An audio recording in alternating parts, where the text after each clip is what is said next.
سلامی پر از مهر و صمیمیت نثار یکایک شما دوستان و استادان عالی قدر.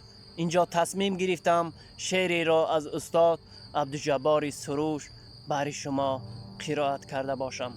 به احترام خداوند به خدا نشوید، به احترام خداوند به خدا نشوید، بهای خود بشناسید و خودنما نشوید. برای حفظ ده انگشت مشت باید شد، برای حفظ ده انگشت مشت باید شد. برادران عزیزم ز هم جدا نشوید، محل محل نشتابید سوی نابودی، محل محل نشتابید سوی نابودی. برای هستی ملت محلگرا نشوید. چو چشمه ها بشتابید سوی اقیانوس، چو چشمه ها بشتابید سوی اقیانوس.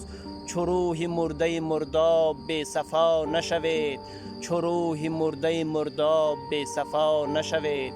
به مثل شاعر و شیرین به عشق آمیزید، ز کینه دست بشویید و بی وفا نشوید.